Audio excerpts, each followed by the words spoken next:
In these stories, when you hear this cuckoo, turn the page.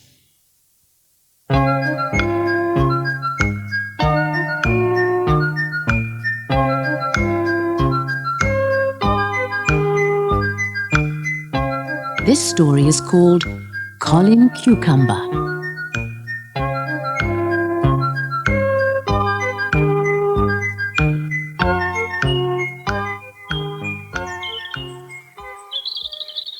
Colin Cucumber couldn't cry, even though his leg hurt very much.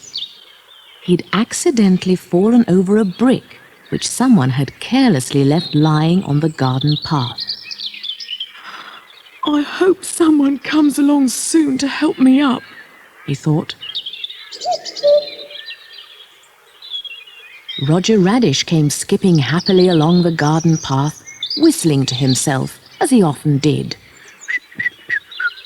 Suddenly, he saw poor Colin sitting on the ground and looking very sorry for himself. I've hurt my leg, he moaned, and I can't stand up. Roger dashed off to get help. Mark Marrow was crossing the lawn. "Help!" called Roger. "Colin Cucumber's hurt his leg. Come quickly!" Mark hurried to where Colin was sitting on the path. He knew exactly what to do. "Go and ring for an ambulance, and I will get a warm blanket," he said. Roger went to a nearby telephone box and dialed the number. "I want an ambulance, quickly," he said. "Please send it to the corner of the garden where the garden gang live." He put down the telephone and ran back to the path, where he found Colin snugly wrapped in a warm blanket. Quite a crowd had gathered by this time. They all looked worried and chatted quietly to each other. Colin's leg was not hurting quite so much, and he looked much more cheerful. Between you and me, I think by now he was quite enjoying all the fuss. Soon an ambulance came racing along the garden path with its sirens blaring. As it stopped beside the small crowd, 2 tomatoes jumped out with a stretcher and gently lifted Colin into the back of the ambulance. Mark Marrow also climbed in to keep him company. The doors were closed and away they went. It wasn't long before they reached the hospital, and Colin Cucumber found himself riding on a trolley into the X-ray department. "We're just going to take a picture of your leg to see if any bones are broken," said a kind nurse. "It will only take a minute." How Colin and Mark laughed when they saw the picture. They could see right through Colin's leg. They could also see a small crack in the bone. "It's not too serious," said the doctor, "but we will put a pot on your leg to make sure it heals quickly." Colin looked quite funny lying in bed with his pot leg in the air. Mark was allowed to stay and talk to him. "You can go home tomorrow," said the doctor. "We just want to make sure that your pot sets correctly." The next morning, an ambulance took Colin Cucumber back to the garden, where all his friends were waiting to greet him. "It's nice to be back," he said shyly as he grinned round at everyone. "I have to go back to the hospital in 6 weeks to have the pot taken off." When the 6 weeks were up, Colin went back to the hospital. He worried a little when the pot first came off and the doctor asked him to stand up. But soon he realized, to his delight, that his leg was as good as new.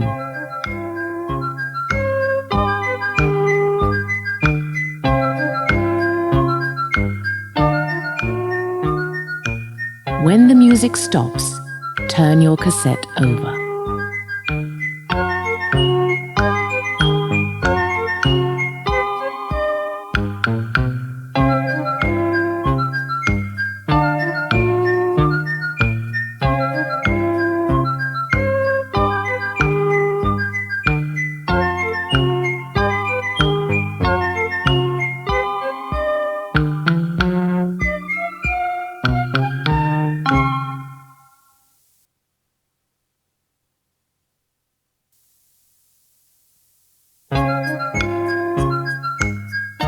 And this story is called Patrick Pear.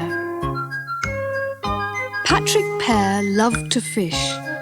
He had a beautiful fishing rod and a good strong net, of which he was very proud. His fishing began in the morning and carried on through to the evening. Sometimes he would fish through the night, but he never caught anything. One morning there had been a rainstorm, and Patrick Pear hurriedly pulled on his fine blue Wellington boots and grabbed his fishing tackle. He dashed outside and began to fish in the many puddles left by the rain. Although he fished all day, he didn't catch anything. Another time, Mr. Rake the gardener left a watering can full of water on the garden path. Patrick Pear immediately got out his fishing rod and began to fish in the can of water. 2 hours went by before Mr. Rake returned for his can, but poor Patrick didn't catch anything.